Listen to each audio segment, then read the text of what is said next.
పొందినప్పుడు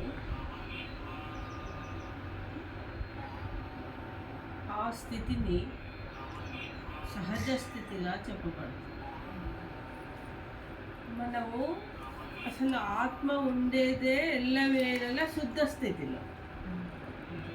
అనేక జన్మల అనుసారం ఏమైపోతుంది నాన్న? ఆత్మ క్షీణించిపోతుంది.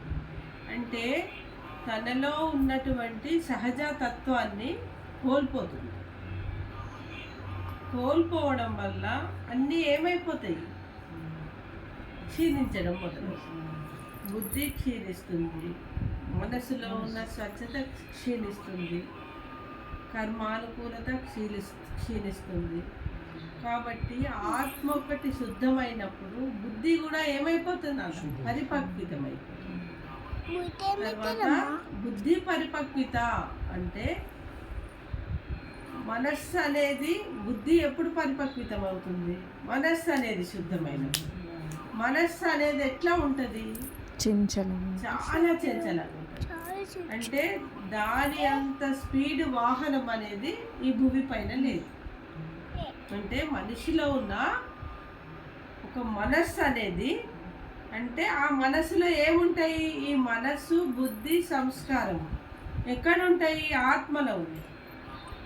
మనసు, బుద్ధి, సంస్కారం, ఈ మూడు ఆత్మలో ఉంటాయి. ఆత్మ ఎలాగైతే శుద్ధత్వానికి వస్తుందో ఈ మూడు కూడా శుద్ధత్వానికి వచ్చి పరిపక్వితం అవుతాయి.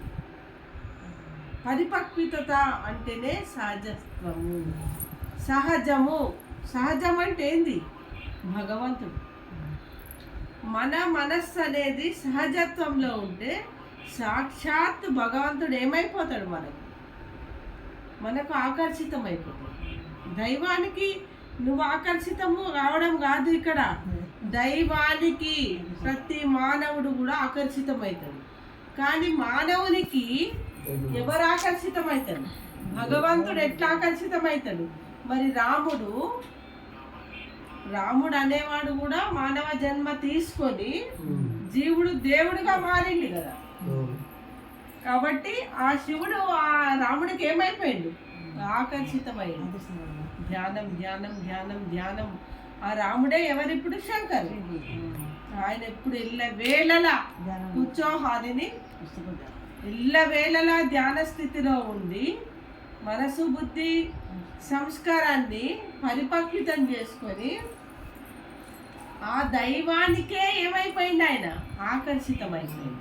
కాబట్టి మరి ఈ సొసైటీలో, ఈ విశ్వంలో 700-800 కోట్ల మంది జనాభాలో మరి ఒక్క శంకరుడి యొక్క దేహంలోకి ఎందుకు వచ్చింది ఇంతమంది ఉండగా?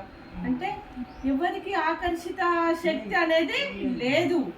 ఆయన మనసు, బుద్ధి, సంస్కారము, ఆత్మ అనేది చాలా పరిపక్వితం అయిపోయింది. అంటే రెడీగా ఉన్నది. ఒక పాత్ర. ఈ దేహం అంటే ఏంది నాన్న? ఒక పాత్ర లాంటిది. ఎలాంటి పాత్ర కావాలి? శుద్ధమైన పాత్ర. పాలు ఉంటాయి. ఇప్పుడు నువ్వు శుద్ధమైన పాత్రలో పాలు పోసి మనము కాగబెట్టినప్పుడు ఏమైతాయి నాన్న? అవి మంచిగా ఉంటాయి. అదే పాత్ర అనేది గలీజ్గా ఉన్నప్పుడు, అంటే అశుద్ధంగా ఉన్నప్పుడు, మురికిగా ఉన్నప్పుడు దాంట్లో పాలు పోసి మనం కాచినప్పుడు ఏమైపోతాయి? అవి విరిగిపోతాయి. ఎందువల్ల అంటే ఆ పాత్ర ఆ పాలకు రెడీగా లేదు. ఆ పదార్థము పాలు అంటే ఇక్కడ భగవంతుడు, పాత్ర అంటే దేహము. మరి ఈ దేహం అనేది పవిత్రంగా ఉన్నప్పుడే ఆ పరమాత్ముడు అనే పాలు ఏమైపోతాయి నాన్న? పవిత్రమైపోతాయి. పాత్ర కరెక్ట్ ఉండాలా, పాత్ర శుద్ధంగా ఉండాలా, మురికి పోవాలా. లోపల నుంచి అశుద్ధం అనేది మొత్తం తొలగిపోయినప్పుడు ఆ భగవంతుడు అనేవాడు ఆ శంకరునికి ఎట్లా అట్రాక్ట్ అయిపోయిందో అట్లాగే మన ఆత్మకు కూడా ఏమైతాడు నాన్న? ఇప్పుడు ఇక్కడ నేను భగవంతుడి సేవలో ఎన్ని పనులు చేసుకున్నా కూడా సేవ అంటే ఏంటి తెలుసా? లక్ష్మి. సేవ అంటే సేవ చేస్తున్నాము అంటే ఏంటిది? జ్ఞానం అంటేనేమో సరస్వతి. మరి సేవ చేస్తున్నాము, ఒక భౌతికమైన సేవ, ఒక మానసికమైన సేవ. ఆ సేవ అనేది లక్ష్మికి నిర్వచనం అట. ఎంత అద్భుతము అమ్మా అంటే ఆమె ఏ సేవకైనా కూడా ఏమైపోతుంది నాన్న, అది ఆమె దేహాన్ని సైతము అర్పించేసుకుంటారు. అంటే ఏ సేవ అయినా కూడా చేయడానికి రెడీగా ఉండేదే అమ్మలో ఉన్న గొప్ప సాధన. లక్ష్మీదేవి అంత గొప్ప సాధన అమ్మలో ఉన్నప్పుడు భగవంతుడు ఆమెకి ఏమైపోతాడు నాన్న, ఆకర్షితమైపోతాడు. అందుకే ఆమె చంద్రవంశీరాలైనా కూడా జ్ఞాన పరిపక్వితంలో తక్కువ, కానీ దేనిలో ఎక్కువ, పవిత్రతలో ఎక్కువ, సేవలో ఎక్కువ. మాట బీట అన్ని పక్కన పెట్టేస్తుంది.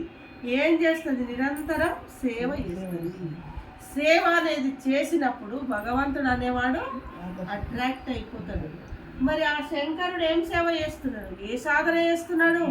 నిరంతరం పరమాత్మని యొక్క సాధన గావిస్తున్నాడు. ఆత్మతోటి పరమాత్మ యొక్క చింతన చేస్తున్నాడు. కాబట్టి ఆ దేహానికి ఆ పరమాత్ముడు ఏమైపోయింది నాన్న, ఆకర్షితమైపోయింది. కాబట్టి